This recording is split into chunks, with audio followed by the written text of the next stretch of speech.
అందరికి నమస్కారం. నేను మీ కిరణ్ రాయల్. మనం చూసుంటాం నిన్నటి రోజు వైసీపీ అధికార ప్రతినిధి అని చెప్పుకోవడం ఏంటి, వైసీపీ అధికార ప్రతినిధి అని చెప్పి ఈ గత కొద్ది రోజులుగా టీవీల్లో వచ్చి వెనకాల జగన్ బొమ్మ పెట్టుకొని ఓవర్ యాక్షన్ చేస్తున్న శ్యామల నిన్నటి రోజు తెలంగాణలో కేసు నమోదైంది. అది ఎట్లాంటి కేసు అంటే, యువకుల్ని టార్గెట్ చేసి ఏదైతే బెట్టింగ్ యాప్స్ పేరుతో బలి తీసుకుంటుందో దాన్ని ప్రమోషన్ చేయడం. ఈమె ఒక అధికార ప్రతినిధి పార్టీకా, లేదా బెట్టింగ్ యాప్స్ ప్రమోషన్ చేయడంలో అధికార ప్రతినిధా? చెప్పండి.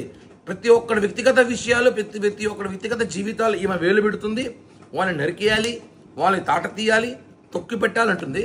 ఇప్పుడు ఈమెను ఏం చేయాలి చెప్పాలి. వైసీపీ పేటీఎం కానీ చెప్పాలి ఇప్పుడు. ఎందుకంటే బెట్టింగ్ యాప్స్ ఎంతమంది నేరం తెలుసు, ఎంతమంది బలైపోతున్నారో తెలుసు. నేను ఇప్పుడు ఒకటి అడుగుతున్నా వైఎస్ఆర్ కాంగ్రెస్ పార్టీ వాళ్ళని, ఈమెని వెంటనే శ్యామలని సస్పెండ్ చేయండి. అధికార ప్రతినిధిగా ఉండే అర్హత హోదా లేదు కాబట్టి సస్పెండ్ చేయండి. ఏమిని సస్పెండ్ చేసి మాట్లాడండి, అంతేగాని ప్రతి ఒక్కరి విషయాలు మాట్లాడడం కాదు కదా. కాబట్టి శ్యామలను సస్పెండ్ చేయాలని డిమాండ్ చేస్తున్నా. అదేవిధంగా ఏదైతే ఏపీలో కూడా బెట్టింగ్ యాప్స్ ద్వారా చాలామంది యువతులు బలయ్యారో అవన్నిటి కూడా పరిశీలించి ఈమె మీద కేసు నమోదు చేసి మర్డర్ కేసు పెట్టాలి. ఎందుకంటే ఇక్కడ కూడా చాలామంది ఏపీ రాష్ట్రంలో చనిపోయారు. వాటికన్నిటి కూడా ఈ బెట్టింగ్ ప్రమోషన్ కారణం. కాబట్టి ఏవైతే తెలంగాణలో కేసులు నమోదయ్యాయో దానికి సంబంధించి ఈ ఆంధ్రప్రదేశ్ రాష్ట్ర వైఎస్ఆర్ కాంగ్రెస్ పార్టీకి అధికార ప్రతినిధిగా ఉందో ఈవిడ కూడా కారణం అయ్యి ఉంటుంది. కాబట్టి ప్రమోషన్ వల్ల ఈమెను చూసి ఇన్స్పైర్ అయ్యి చాలామంది ఇన్స్పైర్ అవుతారు. ఇన్స్పైర్ అయ్యేలాగా ఏమో చెప్తుంది కదా, ఇన్స్పైర్ అయ్యి బెట్టింగ్ లాపాడి చాలామంది ఆస్తులు పోగొట్టుకొని ప్రాణాలు తీసుకుని సైతం చూసుకుంటాం.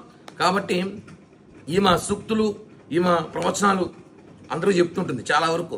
ఇవన్నీ సోది పక్కన పెట్టి శ్యామల గారు కూడా అన్నాను. ఎందుకంటే గారు అనే గొప్ప నేమ్ చేయట్లే. శ్యామల మీద కేసు నమోదు చేయాలి, వైసీపీ నుంచి సస్పెండ్ చేయాలి.